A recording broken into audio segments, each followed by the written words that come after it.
அனைவருக்கும் வணக்கம். பொதுவாக சொல்லுவாங்கள்ல, வாழ்க்கை துணை சரியில்லை அப்படின்னா நம்ம நிற்க வேண்டிய இடமே வேறையாக இருக்கும்னு. அது எனக்கு சரியாக அமைஞ்சிருச்சு. அதாவது வந்தது சரியில்லைன்னா போகிறது வரதெல்லாம் நம்ம மேலே ஏறும்னு ஒரு பழமொழி கேட்டுருப்பீங்களா, அதே மாதிரி தான்.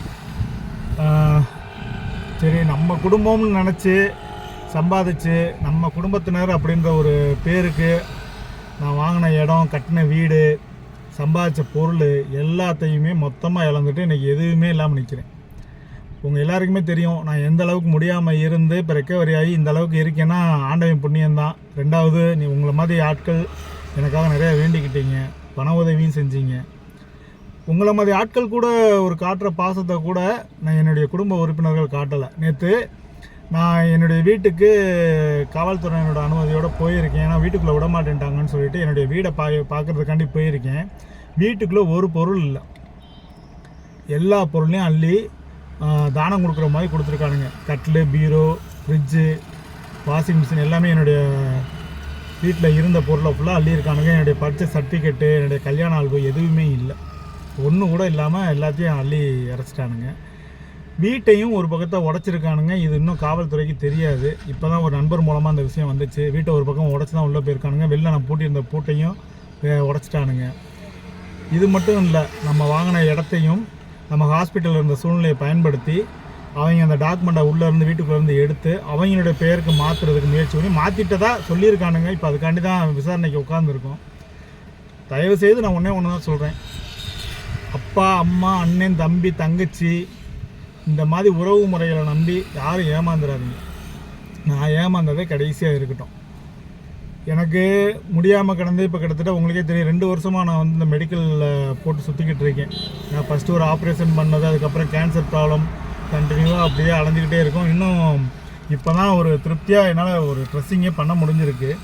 ஆனாலும் பாருங்களேன், இவ்வளவும் நடந்து அந்த நான் இருக்கிற வீட்டை சுற்றி இருக்கவங்கலாம் கூட தம்பி நல்லா இருக்கீங்களான்னு கேட்குறாங்க. ஏன்னா எல்லாருக்குமே தெரியும் அங்கே இருக்க சம்பாத்தியம் ஃபுல்லாக என்னுடைய சம்பாத்தியம்னு. ஆனால் ப்ரூஃப் இல்லை. கவர்மெண்ட்டுக்கு தேவை, காவல்துறையினருக்கு தேவை வந்து அவங்களுக்கான அத்தாட்சி. நம்மளுக்கு அந்த அத்தாட்சி இல்லை. ஏன்னா நம்ம இடம் வாங்கினப்போ கவர்மெண்ட்டில் என்ன பண்ணிட்டாங்கன்னா நத்தம் புறம்போக்கு ஃபுல்லுமே நிப்பாட்டி வச்சிருந்தனால நம்ம நத்தத்தோடு சேர்ந்த இடம்ன்றனால பதிவு செய்யலை அப்படின்றதுக்காக ஃபார்மலாக எழுதி தான் வாங்கியிருந்தேன். 2 பிளாட்டுக்கு உரிய 1.5 சென்ட்டுக்கு 2 பேட்டை எழுதி வாங்கியிருந்தேன். எழுதி வாங்கினதை இப்போ நம்ம கையில் இருந்தாலுமே இப்போ தான் நம்ம ரெக்கவரி ஆகி வெளில வந்திருக்கோம். இப்போ அந்த கேப்புக்குள்ளே இவனுங்க வந்து அவங்க பேருக்கு மாற்றிட்டு தான் சொல்கிறானுங்க. அதனால் தயவுசெய்து யாரும் குடும்பத்தினர்களை நம்பாதீங்க. எனக்கு அமைஞ்ச குடும்பம் மட்டும்லாம் எந்த குடும்பமும் இருக்காதுன்னு தெரியும். இருந்தாலும் ஒரு சந்தேகத்துக்காண்டி சொல்கிறேன்.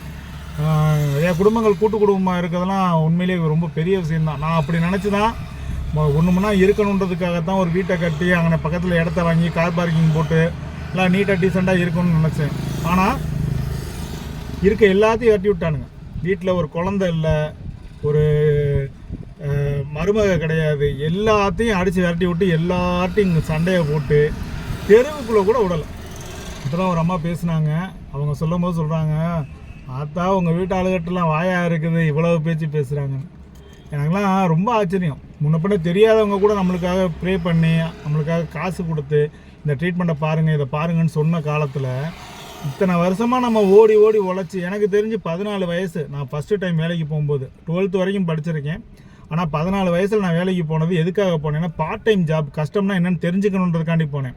ஆனால் எங்கள் அப்பையும் வெளில வந்து கேட்குறாரு என்கிட்ட, ஏன்டா நீ இன்னும் உயிரோடையாக இருக்க, செத்து போயிட்டேன்னு சொன்னாங்க, இன்னும் ஜாலியான்னு கேட்குறாரு. எங்கள் ஆத்தா அங்கிட்டு கேட்குது, உன்னை அறுத்து போட்டிருக்காங்கன்னு கேள்விப்பட்டேன், பொழைச்சிட்டியா அப்படின்னு கேட்குது.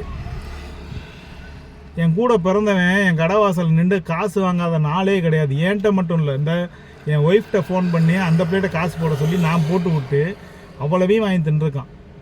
அவன் பிள்ளைய இங்கே இருந்தப்போ அவன் பிள்ளைகளுக்கு ஸ்கூல் ஃபீஸ் கட்டி அவங்களுக்கு வீட்டுக்கு அரிசி வாங்கி கொடுத்து சாப்பாட்டுக்கு வாங்கி கொடுத்து எல்லாம் பார்த்த எனக்கு வந்து சொல்கிறான், இவன் எதுவுமே செய்யலை சார், இதெல்லாம் நாங்கள் வாங்கினது சார்ன்றான்.